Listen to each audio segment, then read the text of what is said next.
Hi! Welcome to this part of my review featuring the DarkEnergy core rulebook.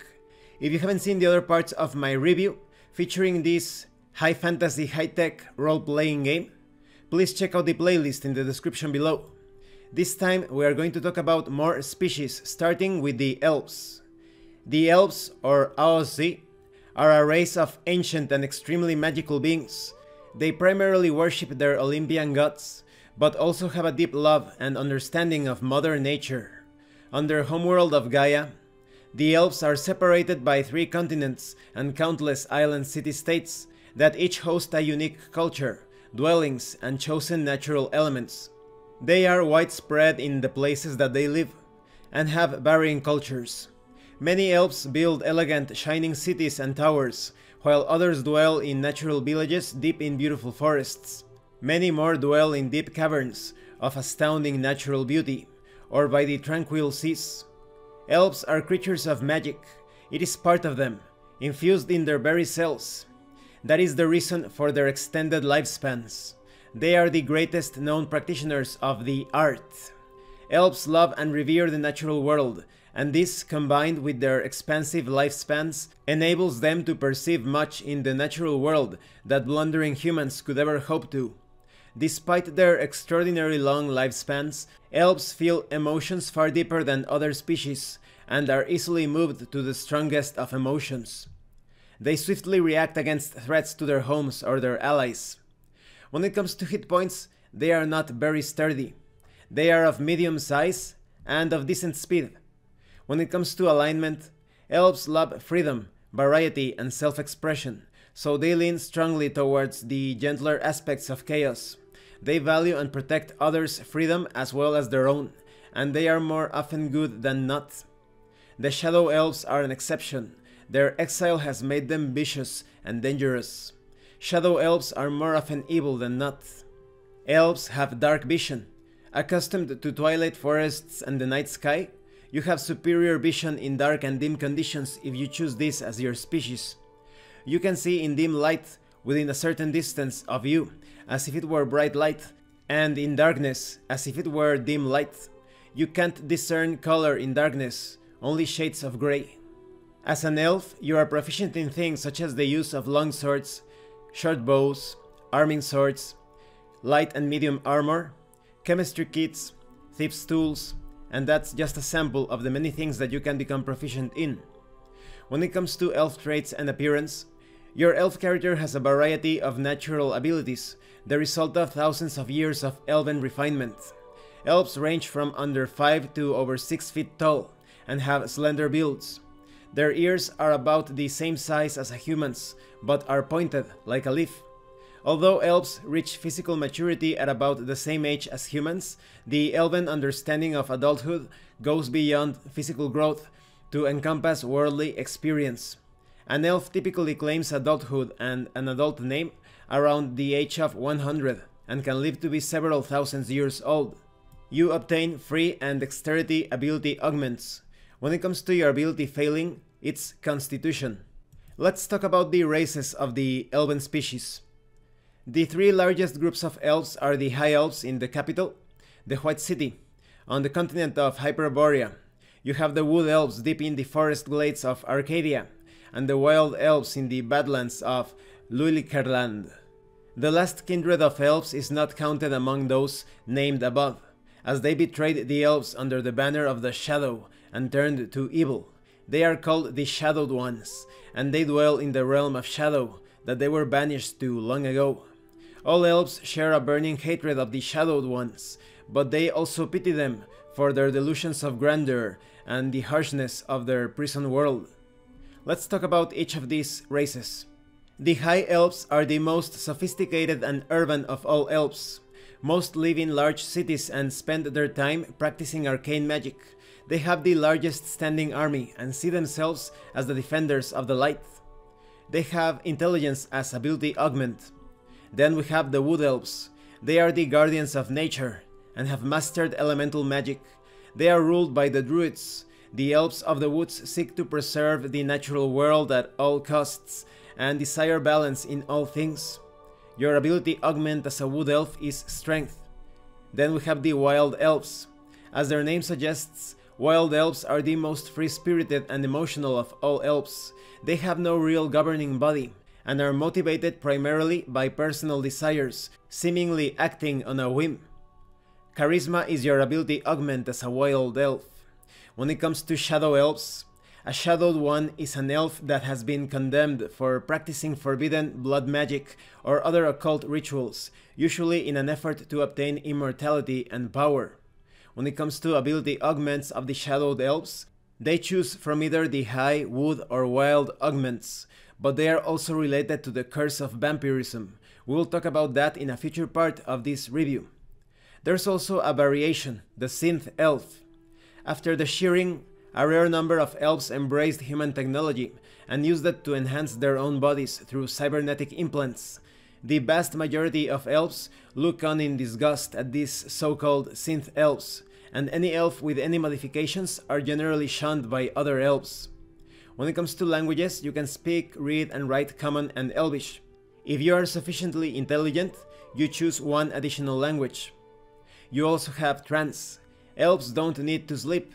Instead, they meditate deeply, remaining semi-conscious for a few hours a day. While meditating, you can dream after a fashion. Such dreams are actually mental exercises that have become reflexive through years of practice.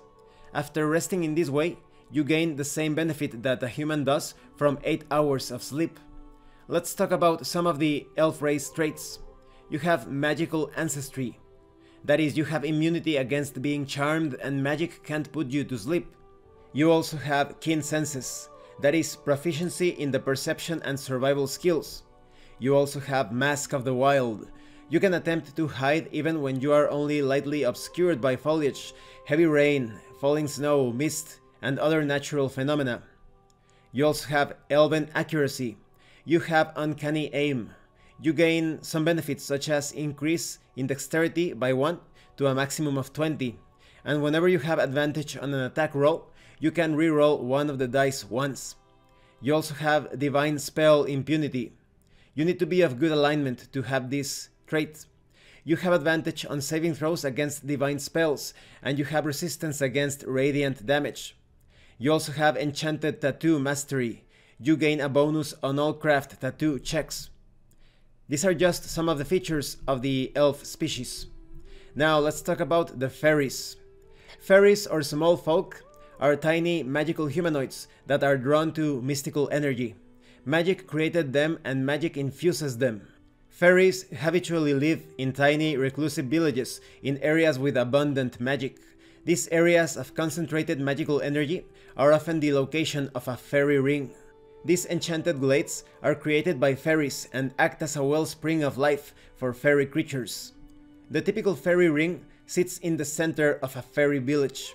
They are marked by a circular ring of mushrooms within a forested area, but they also appear in grasslands or wherever the magical energy is most abundant. Some rare fairy rings are even made with crystals. Some fairy rings have been known to move. As the flows of magic change, the fairies move with them, abandoning the old ring and building a new one where the magic has settled. However, not all fairy villages have a fairy ring. Fairies have a deep connection with magic and nature. Adventurers can never be too careful when encountering one of the small folk. They are wild and cunning people. When it comes to hit points, you are incredibly frail. You only have 1 hit point, so you need to be really careful. You are also quite tiny, so you get a bonus to armor class, and your speed is pretty low. Concerning alignment, fairies are chaotic and are almost never evil. They do have dark vision. You can see in dim light within a certain distance as a fairy, as if it were bright light, and in darkness as if it were dim light. So it's similar to the ability of the elves. When it comes to languages, you can speak, read, and write Common and Elvish. If you are sufficiently intelligent, you can choose one additional language. When it comes to proficiencies, you are skilled in the use of slings, blowguns. You cannot wear armor, but you can choose one tool, any tool, to be proficient in. When it comes to fairy traits and appearance, fairies are tiny humanoids that are only around 1 to 2 feet tall. They are mischievous and enjoy playing tricks on the larger species. Their hair can be of any color, sometimes even multiple colors. Their skin and eyes come in a variety of colors. Fairies mature quickly, reaching adulthood around 2 years of age. They never grow old.